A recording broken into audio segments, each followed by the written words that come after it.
I was really trying to do it honestly as a younger person that is trying to show that they're a go-getter. Now, anyone can take the exam at any time online. But the two go hand in hand. You want to make sure you understand the definition and then can actually apply it. Technology is always changing there, so we have to be able to stay on the forefront of understanding that technology and how to cost that out. So just being a part of the ICEAA community in general is life-changing. That's Kellie Wutzke and Christina Snyder from ICEAA. Welcome to the Cost of Everything podcast. Today we're talking about the ICEAA certification program, why you need it, and how to go about getting it. Along the way, you'll hear some inspirational stories from Kellie and Christina about their journey to accreditation. Check out the details in the description for the ICEAA website and the links for the certification page. Here is my chat with Kellie and Christina. Thank you for joining me, Kellie, Christina. What I thought we'll do is ask each of you in turn to just introduce yourselves, give a brief background as to who you are and what you do. Sure. My name is Kellie Wutzke. I began my career in cost estimating as an intern at the U.S. Army Corps of Engineers in college, and ended up translating my math degree to the Army headquarters over at the Pentagon. After I graduated, they hired me as an operations research analyst, which I didn't really know. That's a very broad umbrella term, but in my case, it meant I was working for the Secretary of the Army Cost Estimating Division. And that was my kind of first introduction into cost estimating and just doing cost benefit analysis for major Army programs. And then from there, I worked for General Services Administration and then got recruited by COBEC, which is where I work now. And I have been a subject matter expert in cost estimating for them, working on really large FAA programs, next generation programs. And I started out learning cost estimating from others and then grew to being a lead cost estimator. And, over the last 8 years have just really solidified my understanding of the field and have been practicing cost estimating ever since. So I have been in the field. This will be 16 years. When I graduated from Virginia Tech in 2005, I had a degree in applied mathematics, which I really loved the subject, but had no real idea what I would do with it. I was very, very fortunate to see an advertisement that was looking for people with degrees in industrial engineering or in mathematics with this title, cost estimator, that I didn't really know what it was. So I go to the interview and, I can talk theory of things I learned in college, but had no idea what cost estimating was. Somehow I landed that job, and that was with my current company, MCR. So I've been with them for 16 years now. And I've just been extremely fortunate that I got to train under people like Dr. Steve Book and Dr. Neil Holkauer, who were working for my company at the time. And really, they had this passion that was contagious and really had it that cost estimating wasn't some rigid science that, there's a concrete formula for everything, that there was so much of an art to it. And it just really inspired me. And I just kept wanting to get to their level of knowledge to know how do we apply certain things in one case and what do we do in a different case. So it's really created that passion in me. And that brings me to where I am today. I support NAVAIR programs for my company. So I've really had a really good time with it for the past 16 years and hope to continue with this field. There's such a wealth of experience there in a variety of different industries. Obviously, the primary aim of our talk today is around ICEAA and obtaining formal recognition for that experience. Given the background that you both have within estimating, I find it interesting that you both took a path towards ICEAA and gaining that formal recognition. What led you there to decide to try and go and get formal recognition? I think there's a couple of factors at play, and probably anyone with any sort of certification can relate. But for me, part of it is just marketability. Because we work in consulting, it's really important that our clients have confidence in the work that we do. And having a certification is one way of validating that experience, and letting the people that we work for know that we know what we're doing.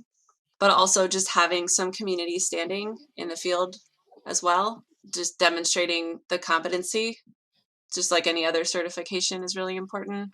But then also for me, in my opinion, having a certification is in some ways better than just having a degree, because it shows that you know how to self-study. So you became an expert in something, you pursued it on your own, you studied the material, you practiced it, applied it in your job, and then you went and sought out certification to validate the fact that you've become, an accomplished cost estimator. And so for me, it was important to have that certification.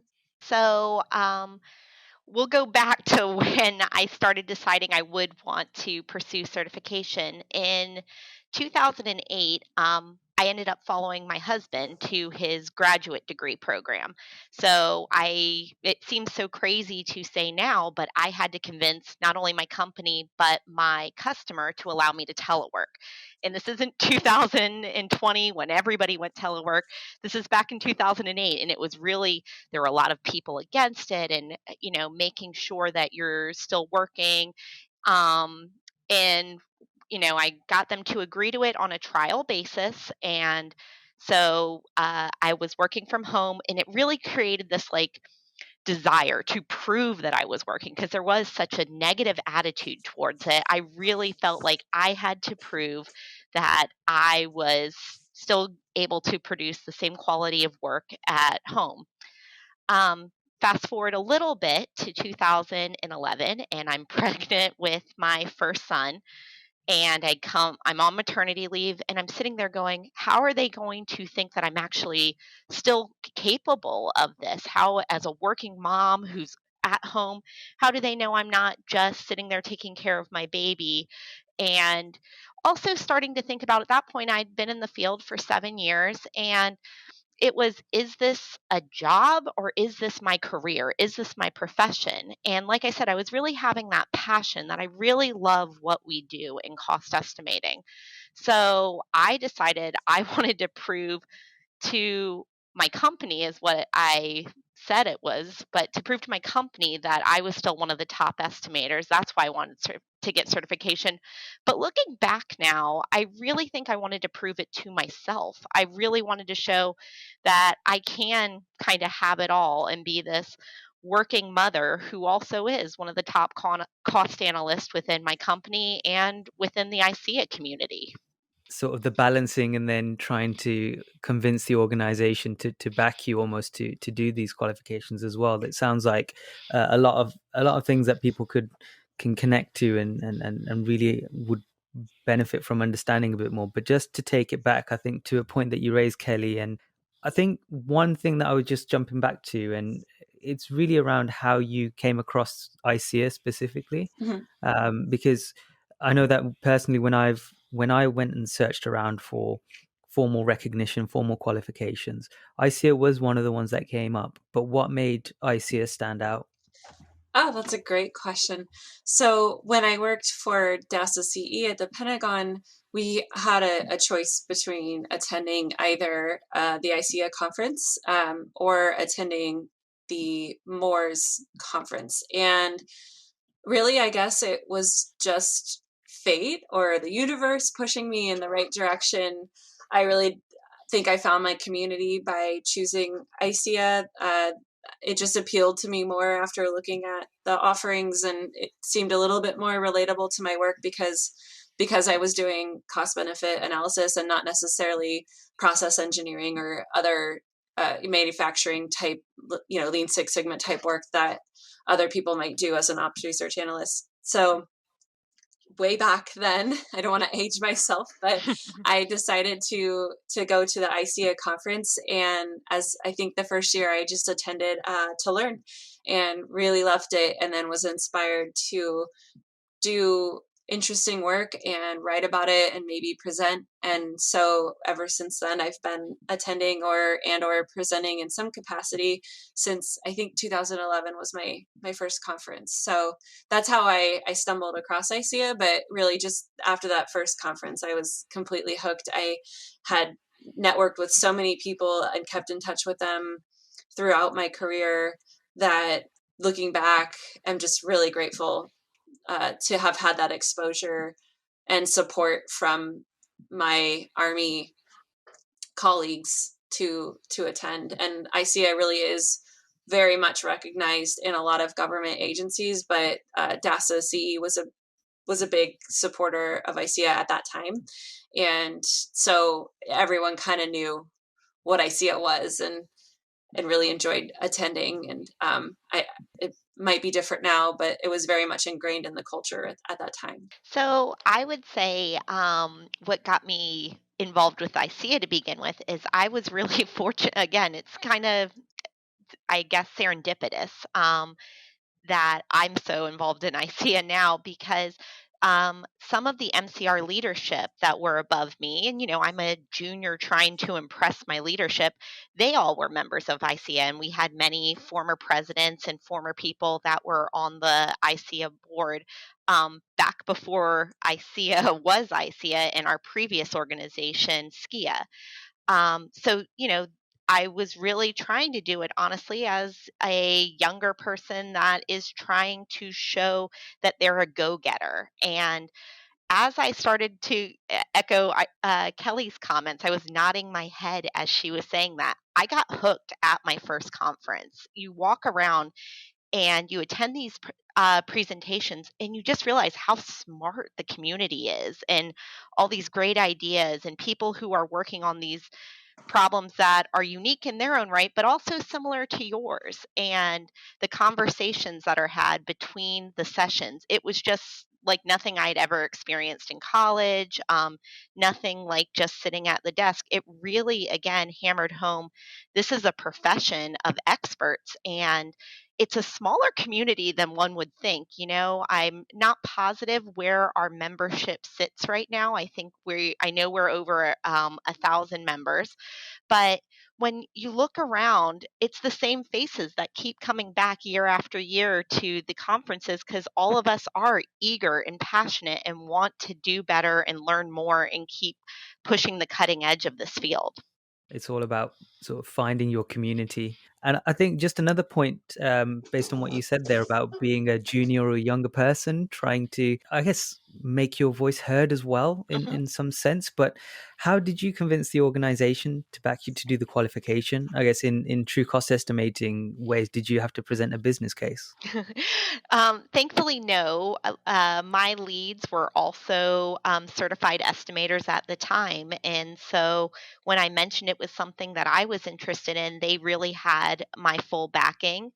We even have within my company when you decide you want to pursue membership, they back you and they pay for your membership. So my membership was paid for. And then when you want to pursue the CCEA certification, if you pass the test, they also reimburse you for the expense of the test. So it was very easy to convince them that this was something I wanted to go after because it doesn't just make yourself more marketable. As Kelly pointed out, we're a consulting firm. So it makes me, as somebody who works for my company, it makes me easier to sell to future clients.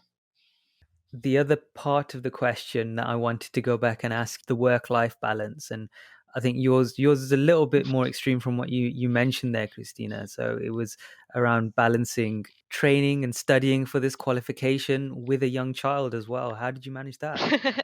I mean, first off, moms are incredible people, and that's not just me. I think just really resilient. And the working moms today, especially now after this year of 2020, when we have so many people who have children working, doing their schoolwork at home as the moms are still working, it really is incredible. I remember I printed out. I'm still a very textile person. I guess I'm showing my age there. So instead of being able to study completely off of the computer, I went and had all of the CBOC, the cost estimating body of knowledge. I printed every single chapter out so I could highlight, how I learned how to study in college. And I remember laying on the floor, like on my stomach, flipping through my notes while my little 6-month-old is right beside me, kind of laying and playing on his stuff. I think where there's a will, there's a way. And like, I really wanted to show that I again, that I could have it all, that I could be the mom, and that's the kind of mom I wanted to be, is someone who still was investing in myself and investing in my career. So my little son could see that. And he wouldn't remember that at this point, but he remembers now. Every conference that I go to, I try to come up with a novel presentation, something that I'm adding to the body of work, and they hear me practicing my presentations. They see me as they're working on their schoolwork, and I'm like, mommy's writing her paper too. And I think that's a really important thing, and just kind of something I value that I wanted to pass on to my kids.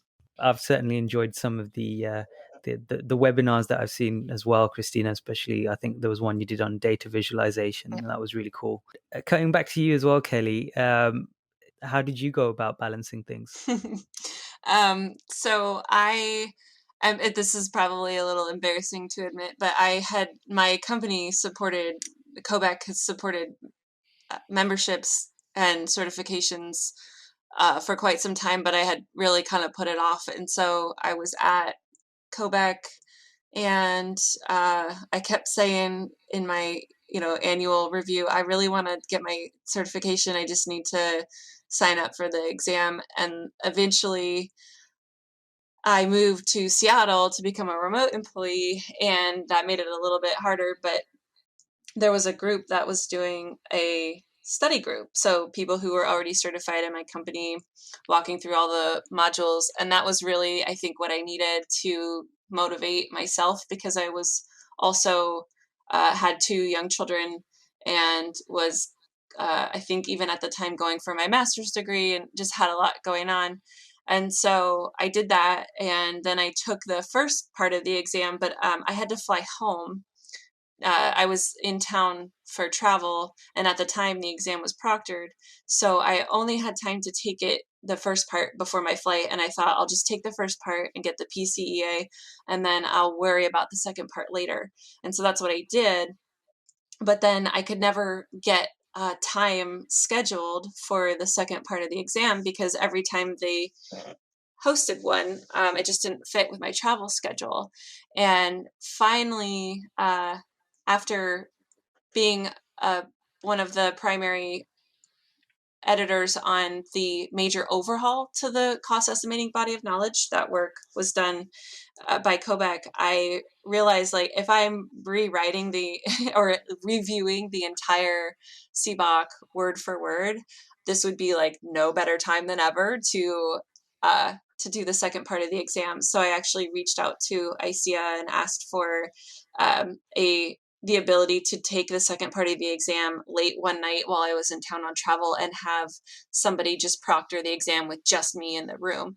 So one of my coworkers generously gave up an entire evening for me, and I sat in an conference room, and took the second part of the exam late at night after work one day, and sent it off, and hoped for the best. But I also was motivated by the fact that board of directors had asked me to sit on the exam online exam committee to help bring the exam onto the internet. And I really felt like if I was going to be helping with an effort like revamping the ICEAA exam, I should really have my CCEA. So I was like, I got to figure out a way to get this done. But now anyone can take the exam at any time online, which is amazing. And hopefully that obstacles that I face don't really exist anymore for anybody else.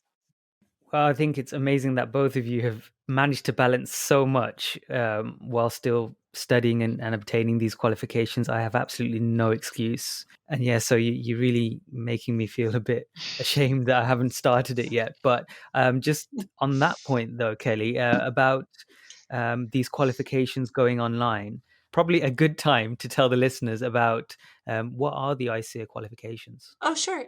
For the PCEA Professional Certified Estimator Analyst, it's 2 years of experience and passing part one of the exam. And that certification is good for 3 years. And then for the Certified Cost Estimator Analyst certification, that requires 5 years of directly applicable experience, as well as passing part one and part two of the exam. It also requires having a degree in a related field, so math, finance, economics, etc. How would you go about, or how would an individual go about trying to, I guess, apply for the qualifications and then actually doing the exams? What's the overall process? So I would recommend anybody who is listening to this who wants to think about it a little bit further is to go to our website, ICEAonline.com. There is a whole section that explains exactly the qualifications. There also is the online exam application form there where it asks you to state what your work has been to show you have those years of experience. You can log in there to pay the exam fees. Our executive director and the team that we have at the ICEA office is amazing at answering questions you might have, but there's also a certification frequently asked questions there. So if you're looking to apply, that would be the first place I would go. Do you have a lot of people from other countries or other continents doing the qualifications, and have you noticed that change over time? I will say we have been working with our international members to help make the CBOC more international oriented, to add content that's relevant to people all over the world in the field of cost estimating, and really trying to encourage our international members to pursue certification. So looks like we're at about 18% non-US members right now. So for someone like me, so I'm from originally my background is I'm in the nuclear industry. So that was over 4 years, and then I've ended up within the Canal and River Trust. Where would I start? Should I start looking at the initial qualification because of the number of years of experience? I would say in your case, you are probably more than qualified to just pursue both the CCEA, both parts one and two. And it really is easier to study if you're sitting there thinking, well, I could go either way, right? I could start with the PCA and do the CCEA later. It's actually, in my opinion, easier to study for the entire thing and take both parts of the exam. And even if you were a year or a couple of months shy, I would still pass both parts of the exam, get the PCA, and then update when you hit that 5 year mark, because the questions between parts one and two cover uh, the same content, but part two is a little more technical in nature. But you're not optimizing your study time by splitting it up. If you can avoid studying twice, I would. I would 100% echo that. I think when people are um, thinking that way. And you are definitely not the first one I've heard that's like, well, I'm not sure. Maybe I'll sit for the first part and not the second. There's so much overlap between the two. And the way I really feel, and Kelly is much more um, aware of how the questions have been updated and how the sections flow. But in my opinion, when I was taking it, there is a lot of making sure you understand the definition of terms that are in the first part. And the second part, as Kelly said, is a lot of application. But the two go hand in hand. You want to make sure you understand the definition and then can actually apply it. So I don't think you reduce your study time. And I think you would think that there are things you don't need if you go back to sit for the second part later that actually would be helpful if you had just studied right then and there. So I may bite the bullet and try it all at once, study really well and get it all done How long would you say that if you do both of them in one go, how long would you spend? Because obviously there's the body of knowledge that you mentioned, which is CBOC, and that's available. That's going to be available online as a digital version as well. How long would you spend studying that, for example? If you're an average person like me and I don't have a photographic memory, and then the other part, which is test questions, practice on the technical part for the second part. So that's a great question. I actually created a course for internally for my company for to help people study. So when we did it as a study group and met in person, it was 2 months of studying. We met every week and covered one or two modules at a time. If you're self-paced, you have to have that discipline. And I recognize that not everybody is able to really study for something when they're not technically being graded, or they could always put it off and take the exam a little bit later.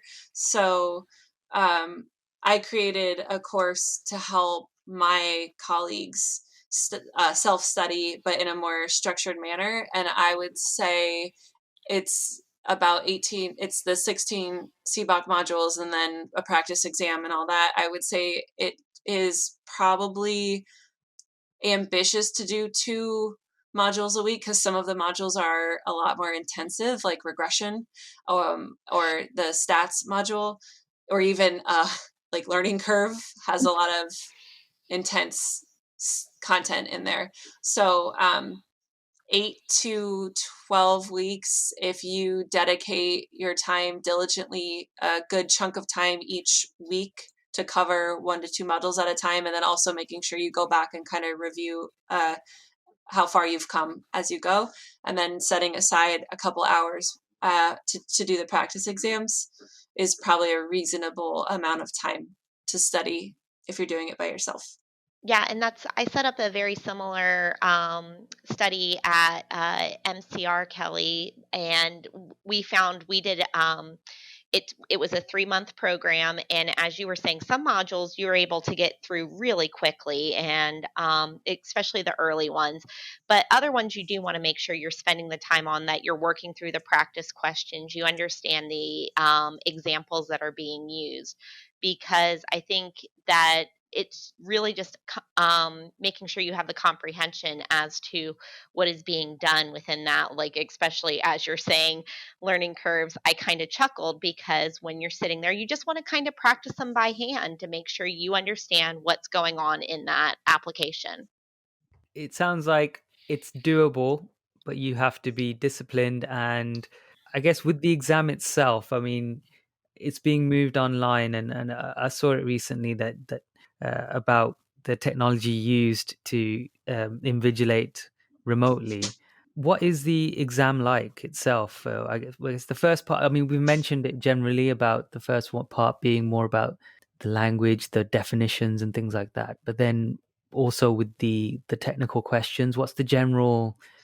I guess the process as well. How long does it take, and what kind of questions do you get? So the online exam you can take at home. It uses AI to proctor the exam. So you will have your browser open, and the software that it uses will recognize, like, first, if you try to open another tab, it will warn you. And eventually it will actually disqualify you from taking the rest of the test. So you can't like Google something. And it has your webcam on as well, and maybe even the mic. But what it does is, while you're taking the exam, the AI is through your webcam is making sure you're not looking down like at a phone or something for too long. It can recognize if somebody else walks into the frame and starts talking to you. It can recognize if you're spending a whole lot of time looking away, not at the screen, because that would imply that maybe you're reading something. And it doesn't, it just notes these things, it flags them, and then it sends that information to the ICEAA office for review. And so they can actually go to the sections that were flagged by the AI that say, like, hey, this person appears to have been looking at their phone, or here's how many times they tried to open a new tab. And that person has kind of the final say over whether or not they think that the person wasn't taking the exam honestly. So that's how the AI proctoring works. And then you get an on-screen calculator, and you take the two exams, independently. So I'll have to defer to Christina, I think, on the exact times for the exams. But the first the first part is, like we said, more broad questions, definitions, general application. And then the second part, you start to apply those things more. There may still be some definition type stuff, but also more technical application. So that's when you would use the on-screen calculator if necessary to perform some calculations or use some formulas. And it's all multiple choice. There's no essay questions. I'm glad there's no. I'm glad there's no essay questions. Um, yeah, that's. I had to sit a 3-hour exam once for a project management qualification that I was literally just writing constantly for 3 hours, essay questions, and my hand was about to fall off after that. I'd never, I've taken a fair few exams in my time, and that Yeah. was the craziest one, and I'd hate to do that again. That sounds brutal. And we really wanted to make sure when we switched, we did used to have essay questions, but when we sat down and really thought about what are we testing people on and what are we asking, and are the questions that we're asking good questions, we decided not to do that, because there is an element of subjectivity to taking, to writing out responses, and then to whoever's reading and grading those responses. And how do you decide? And they weren't worth any more points than the multiple choice. So we just converted those questions to multiple choice to try and make an exam that we felt was fair to everybody and fair to grade. And you get 2 hours for each section. But if you really wanted to take your time, you could spend so you could spend 2 hours max on part one, and then another 2 hours on part two. So that's the maximum amount of time you can spend. Okay, you've got the qualification now. You're feeling great. You're feeling on top of the world. You hold your head up high. You're now one of the top brass. You know everything about cost estimating, and everyone looks to you for guidance. How do you keep on top of that and continue to develop? I guess after a certain amount of time to prove that you're still top person. Yeah, so I love this question. I'm going to, as chair of the annual workshop for the past couple workshops, how do you stay top dog? You continue to come to the annual ICEAA workshops and um, help us with presenting the training and write your own papers on the new best methods that you have found that work for you, and attend the sessions of others. Once you've got your CCEA certification, it's good for 5 years. And then we recertify. You can do it two ways. You can either take the exam again if you really just love taking exams, or we have a recertification application that is also on our ICEA online website. After your 5 years, you just go in. It's really easy to recertify. You put in your name, your job, and you get points for showing that you've maintained job in the cost estimating field. You get points for attending the ICEA workshops. You get points for presenting your own papers, for writing articles for our journals. So just staying involved is how you get this continuing education. And again, I find it really exciting. Like, how can we push the art of being better? And as you said, stay on the top of your game after you've got your certification. You've got those 4 letters behind your name. It's on you to keep proving that you're, going to continue that education for yourself and for others. It's difficult to evidence the skills that you have, and I think through qualifications, and I think through things like having to contribute to the community to essentially maintain that. And I guess that interaction also then means that you're staying relevant because you know what's happening within that community as well. So you're not just going off saying I'm all qualified, I don't need to go back. It's that continual engagement that really does make it more. It makes it a more enriching qualification. Yeah, like think about it. If somebody's certified, and we have members who have had their certification for, 30, 40 years. So when you have a certification behind your name, it kind of is like this is what you knew as of that date. So 15 years ago, when I first joined the field, AI wasn't talked about as much, big data, cloud security, the cost of those kind of things were not really discussed as problems that we as cost estimators would need to know about. Some of the nuclear stuff that you probably know about. Technology is always changing there. So we have to be able to stay on the forefront of understanding that technology and how to cost that out. So I really do feel we're in this exciting profession where it is always changing and growing. And we should want to, if this isn't just a job, if it is your career, if it is your profession, want to stay on top of that. How has having these qualifications helped you in your career? Yeah. So just being a part of the ICEA community in general is life changing because it gives you access to people who understand your field, who are experts in your field, who are doing things that you might not have thought of doing. And for me, I think the biggest story of how something that seems simple can be really life changing is that I was sitting years ago in a presentation watching two folks talk about this crazy data visualization algorithm they had developed to do analytics, and I was so inspired and so intrigued by this idea, this emerging field of data visualization and analytics. At the time, software like Tableau was still pretty new, not widely used by government, at least not where I worked. And I really wanted to know more. And I was so inspired and so interested in that I ended up going back to school to get a master's degree. And it had something that I always really wanted to do, but I may have pursued, just a math degree of some kind.